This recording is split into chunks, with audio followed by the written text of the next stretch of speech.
do you deal with people and not let that stuff get in here? So their burden become your burden. And so you, as the mentor or the counselor, have to literally get away and just, clear your mind, dump your mind. That's why Jesus went up on the mountain oftentimes to pray. Yeah. And what I'm saying to you is that every once in a while you have to take time to refill your pitcher so that you can come back to pour into their cups.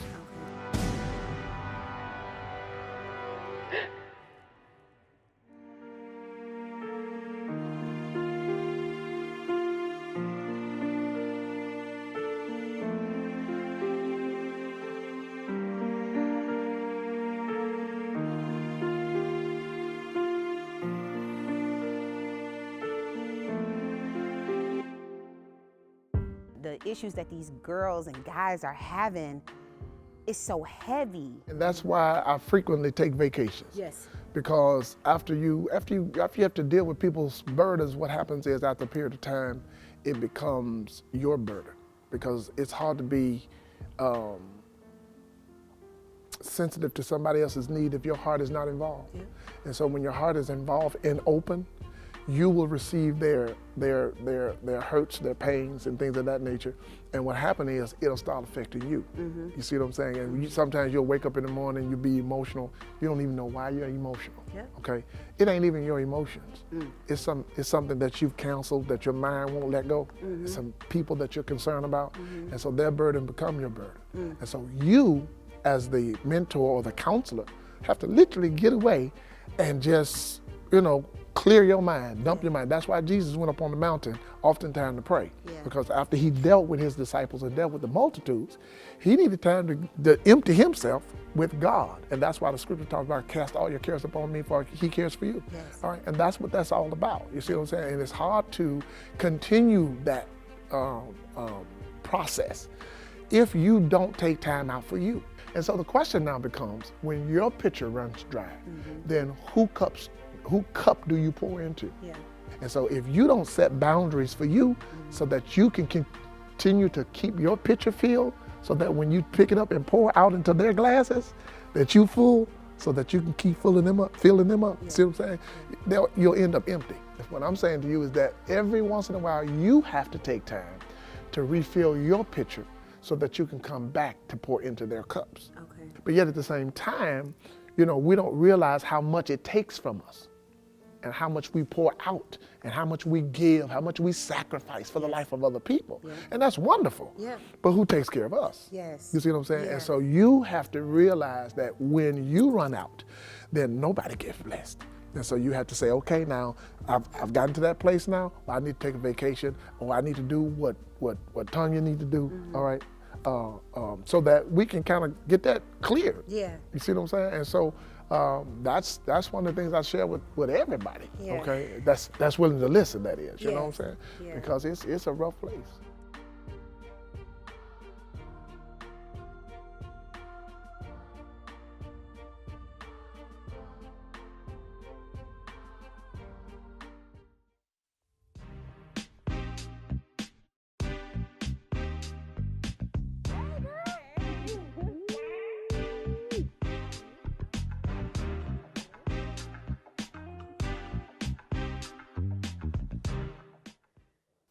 So, as my mentor and friend, you already know I got to come to you and ask you some questions. So, I know as a minister, it can get heavy because I know you are also a mentor as well.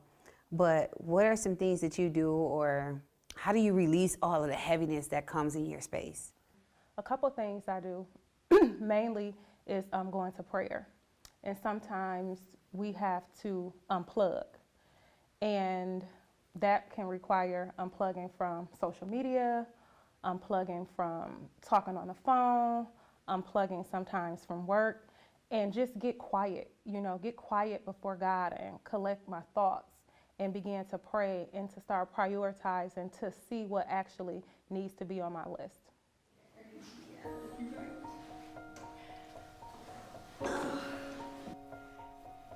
So how are you? I'm fine. How are you? I'm good. That's good. So I just wanted to thank you and appreciate you from imagining and teaching me techniques, how to love myself more, how to make me feel beautiful, and kind of how to just open up and relieve the pain and let it heal and remove hate for more love. And I just appreciate that. Yeah, thank you. Listen, when I tell you, it's such a privilege and an honor to know you. I remember when we first initially met, and under the circumstances, I'm like, whoa, you know, like the stuff that she's dealing with in her life is heavy, you know, it's a lot. And I'm just grateful that you were sent to me for me to do whatever I could do and to see the beauty in how it's turned around and just how you took heed to everything that I told you. We talked a lot about praying and why that's important. And yes, that's every morning, every night, at lunch, any time, any day. yes. Prayer, just shout, believe, and just have faith. Yeah, I remember when you came to me and you were like distraught and you were crying and like I remember going home taking what you had been going through with me in my spirit. And I mean, I was just like, wow, you know, like she got to come out of this. She gonna have to come out of this some type of way. And I remember when you came back to me and you was like, I just want to pray, you know. And we prayed, and then I felt the heaviness lifting off of you. And then I saw that smile you got, and I'm just like, look at that smile, you know. It's just beautiful. I mean, like, to see, like, you know, thank God we don't look like what we've been through. Exactly. You know what I mean? Because both of us got stories, you know. But to actually be able to get out of something because you went through it is amazing. Absolutely amazing. And it didn't break you. You know what I mean? And so because of what you went through, you're stronger. You know, it didn't kill you, so you're stronger, right? Right. Yeah. So, yeah, that's what I do. Like, you're right, I was in a shell. I was broken, but I didn't let it affect my everyday life. But that's why I'm happy and I'm thankful and I appreciate that I met you and that you took me up out of it, because I used to, like, I'm ugly, I don't feel like I'm cute. So I just wear this to make myself unattractive. I was like kind of in a shell with pain and hurt and just torn up.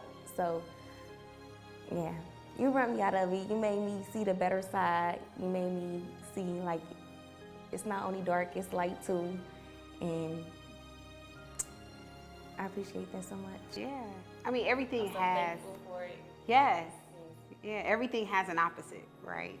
So when there's sadness, there's also happiness. You know, when there's dark, there's definitely light. And so what I try to do with my life is I try to make sure I focus on the positive, you know, because the negative is going to come.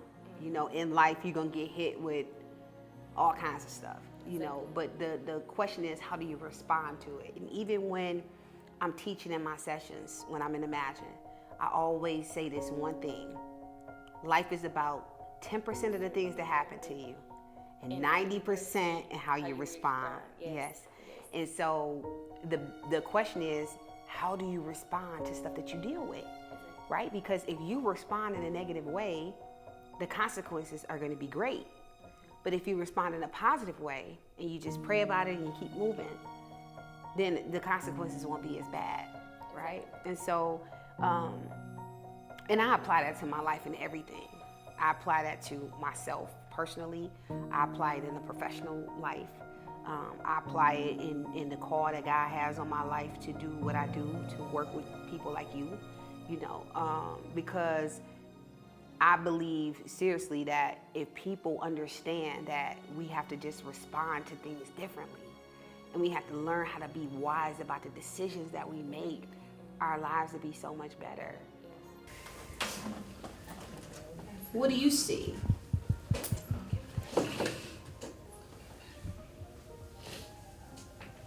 I see pain, loneliness.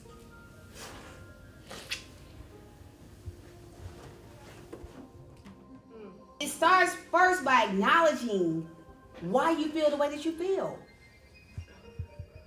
Like, this is good. This is cleansing her soul. This is good. Everybody that's doing this is going to cleanse you, because now you're acknowledging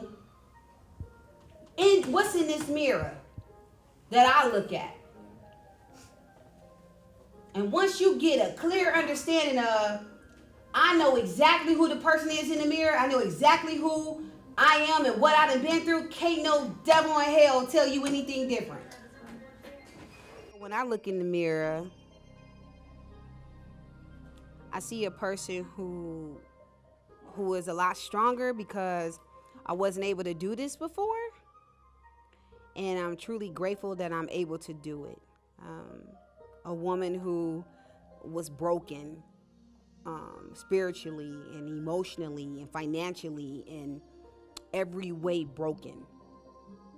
But now I see one who is restored, someone who has grown, someone who has learned from life's lessons and is taking full advantage of what has been taught from trials and tribulations.